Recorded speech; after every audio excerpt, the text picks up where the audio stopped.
It's another edition of Kaleidoscope on Channels Television. Welcome to the program. I'm Anne Nwawadu. On the show today, the Managing Director and CEO of IEI Anchor Pension Managers Limited, Glory Etadovie, highlights the company's efforts towards development in business and sustainability.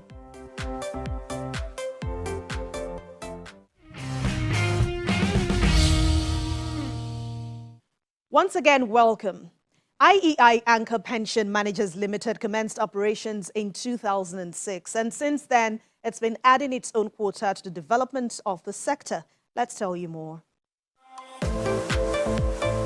IEI Anchor Pension Managers Limited is a licensed pension fund administrator by the National Pension Commission (PENCOM) under the Pension Reform Act 2004. IEI Anchor was incorporated in November 2004 with an authorized and paid-up share capital of 2,222 million naira. The shares are held by the International Energy Insurance Group and eminent Nigerian citizens. The company commenced operations in 2006. With UBA Pension Fund Custodians Nigeria Limited as its pension fund custodian, IEI Anchor is properly positioned to provide world-class and qualitative pension administration services with a vision to providing excellent pension solutions to its customers and a mission to help clients protect and grow their pension assets, thus creating superior value for all stakeholders. I sat with the Managing Director and CEO of IEI Anchor Pensions, Glory Etadovie. We began the conversation on the journey so far and how the organization has evolved.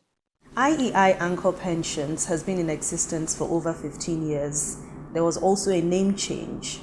How would you describe your journey so far as an organization? Like many organizations, takeoff points tend to be a bit turbulent, but stronger organizations have found ways to overcome such turbulence, and we have done just that.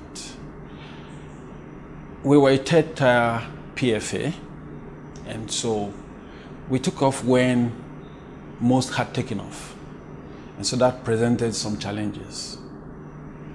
And then we had need for more investors. That was when IEI Anchor, IEI now merged with Anchor Pensions. IEI is an insurance company. It has a wide name, and they invested as major investor in the company. And since then, it's been doing well. I was actually in IEI before I moved in here, so more like a parent organization. And since then, we've also paved our path of progress in the pension industry. We now control over 100 billion assets, and we have as clients federal government, state governments, many government parastatals, key organizations are our clients. And so we have wonderful relationship with them. And we know inflation depletes pension contribution over the years. How do you think this can be managed as an organization and for those who actually participate in pension schemes? This is historically has been a challenge, and now more so, because we appear to be experiencing galloping inflation. And monies kept over time, not properly invested or managed, will lose their buying power. And that's why we as PFAs are expected to optimally invest people's contributions. The first point should be that the funds are secured. And so we avoid unnecessary adventure with people's future. That, however, has not taken away our initiatives to sniff out good investments for for our clients. It will amaze you to know that for some persons, the investment returns is almost outweighing the contributions they are getting from their employers. So it's a key success of the industry as a whole, and IAI Anchor Pensions itself has plowed deep in this. We're also discovering investment products, local and foreign, on how to increase people's funds. And so that's how we have managed their funds, secure it, grow it. And then again, we have also undertaken to enlighten people on how not to be laid back about their future. What we find out is that lots of people delegate that function to their employer. It is too laid back. We have a role to play in it, in managing and taking charge of our destiny. So while we allow our employers do theirs, we have to start defining, taking interest in our future. This could come in different ways. Developing strong savings culture apart from what the employer is doing for us. The industry is promoting what is called the AVC, Additional Voluntary Contribution.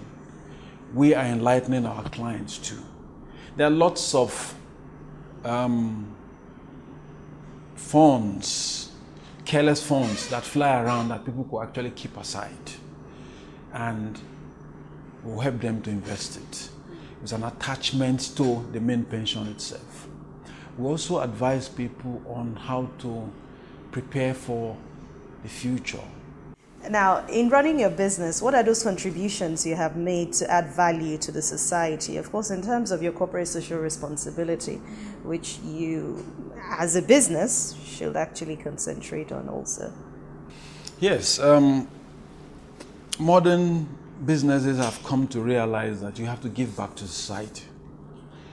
It goes hand in hand with sustainable development, and they tie in. And so the environment is giving you, you appreciate the environment. And so we have to discern ways that would impact. And we have actually looked at two key areas. There are others, but I want to highlight two. Sometimes back, we sat down and thought, what could we do for the society, more so for our clients? And then we came up with enlightening people about the silent killer, hepatitis B. There's a World Day for it, so we key into it. And we choose 1 or 2 weeks alongside it, open up locations where we could run free tests for our clients. And surprisingly, people have found out that they had it without knowing.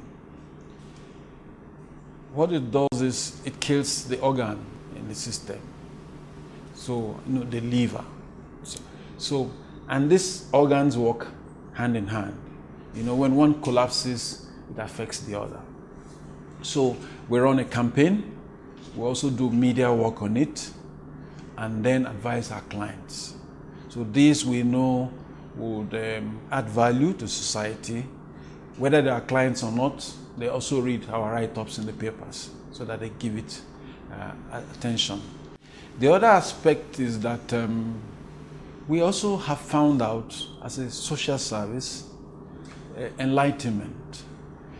One of the biggest challenges man can face any one time is a knowledge gap.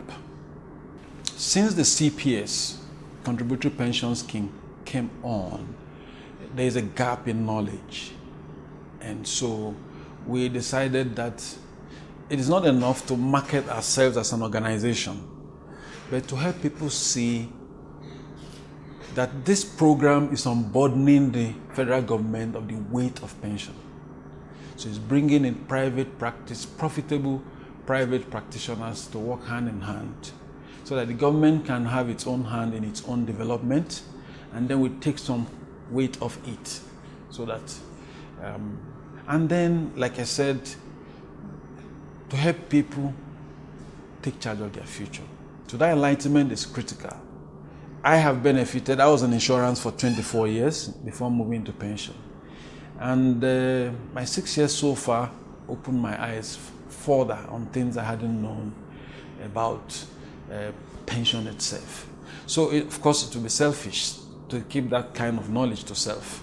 So, for every opportunity I have to engage people, I put this on the table, and people are surprised. They hold, that.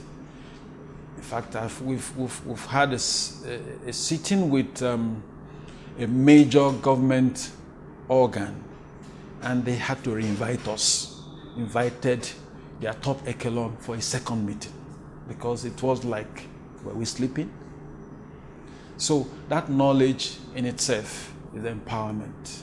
And then, of course, for our key clients, we support with ICT equipment where needed to help the operations, because lots of data is involved in pension, and so you have to use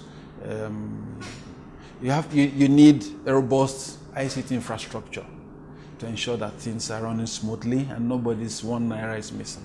Again, as an industry, 2020 was an amazing year where the whole world were upstaged, shocked, even major powers. We thank God that the original fears we had, God was on our side. So, however, as a corporate body, we also worked with our association. We have an association, PENUP. And so we came together as a body and asked ourselves, what can we do to support the federal government as well as the populace? And so we agreed and had contributions which was made on behalf of the industry. If I remember correctly, it was over 100 million that was donated to support the COVID-19 agenda. There's actually a large infrastructure gap in our country, and we need that as the crux for development. The industry is a major development partner. It has accumulated so much fund, and which is probably still growing at no less than 15 to 20% annually. Funds usable for development. The federal government is a benefactor of this. Other structured organizations that have clean books also benefit from it. Now, you find a product like the sukuk, was one of the products designed. It's an Islamic product for non-profit product for development, infrastructure development. There are other products too that the industry are developed, approved by the regulator before the pension fund administrators can key in.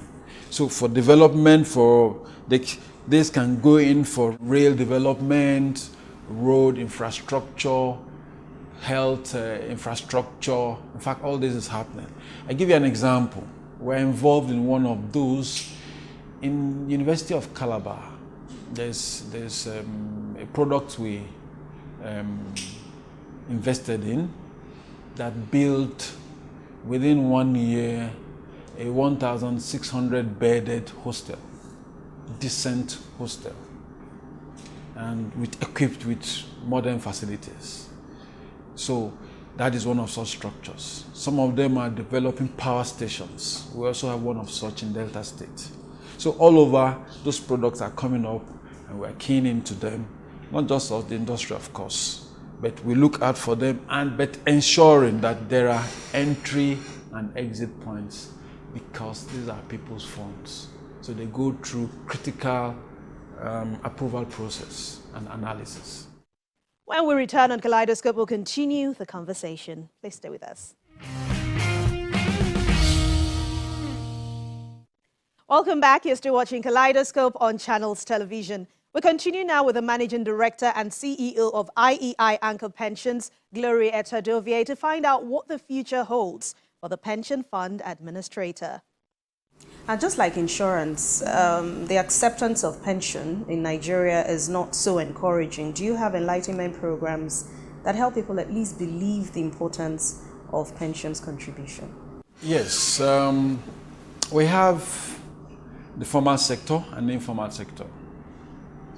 The formal sector largely is given, is defined by law.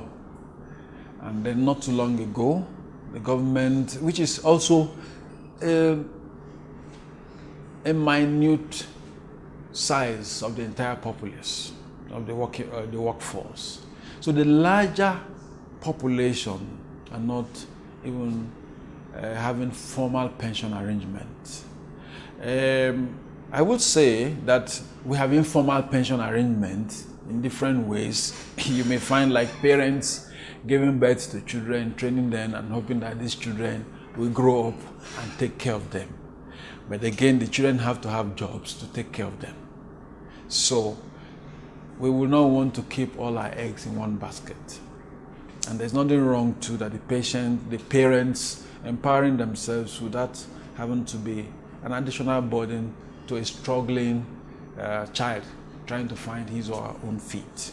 So the informal sector is there called a micro pension. The government has launched it. PFAs have keyed into it. We have also strongly keyed into it. Now, because that environment is unstructured, we have to be creative in reaching out to them. We have to be creative, seek them out in their clusters. There may be an association of mechanics, market people, artisans, journalists, you name them. So you bring them in cluster, engage them, and help them know that, look, work out something that is practical. Even when you think it is small, cumulatively, you are building up something for the future. And it's designed to be a bit flexible in a way that in some ways they can key in, still access some fund, but to a regulated amount. But the future contributions are ensured that it's built up reasonably to take care of the future. So a lot of enlightenment, a lot of grassroots work is required, and these are being done. It will take some time, it's catching on, but it will take a lot of patience and a steady program to achieve that. We're already doing that, and we found out that it needs to be holistic. And so at each point in time, we take stock, review the strategy, and then relaunch. As an organization, you must have future plans for your business to grow, and you're adding value to the society. So share some of those plans with us. Our first goal is to continue to grow, to be an elite organization. That is, we want to impress the contributor, the public in general, on value-adding services, and then working to meet global standards. That's part of our vision statement.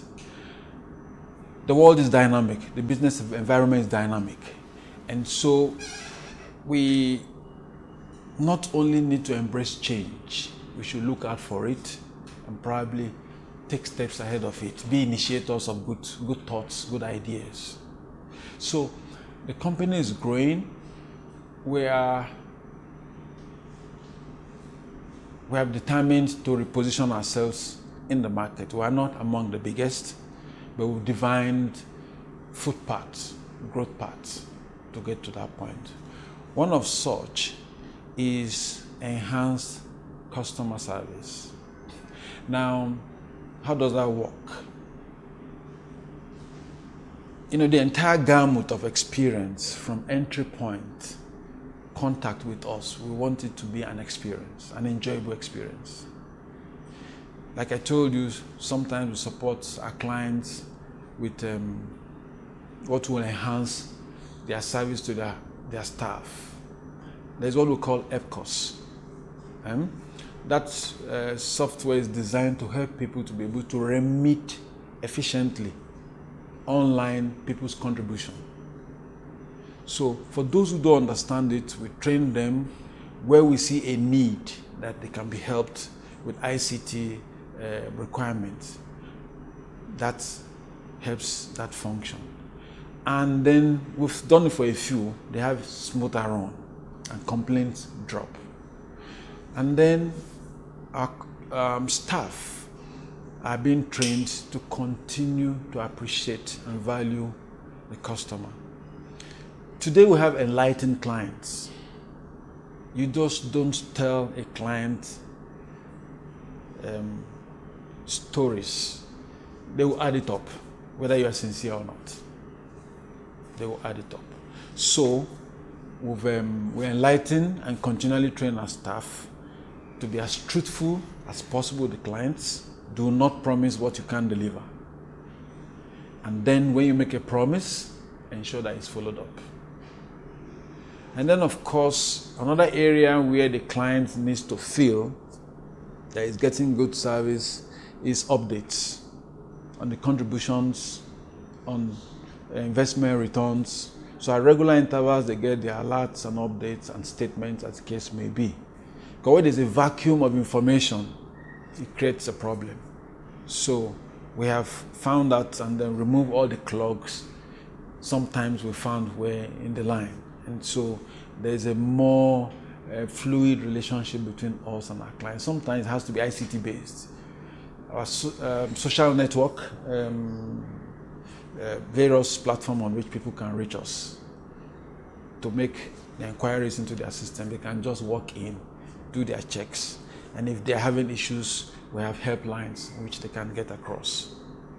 That includes that at the point of people getting retirement or approaching retirement, we also pick them out, enlighten them, process,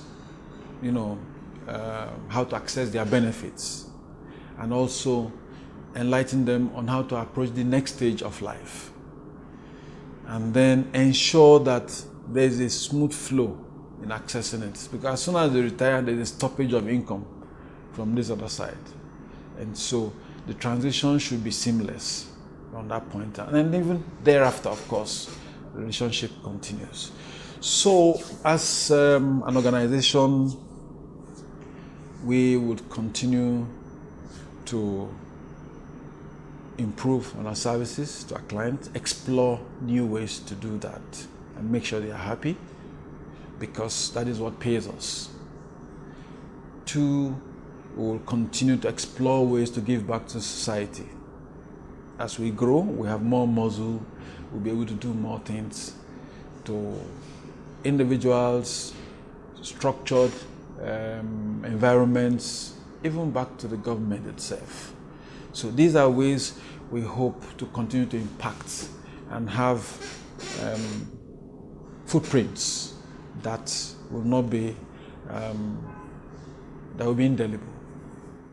And this is where we draw the curtains on Kaleidoscope for today. Thank you so much for watching. Watch again on youtube.com/channelsweb. Keep up with our top stories on channelstv.com. I'll see you again soon. Stay safe. I'm Anne Nwawadu.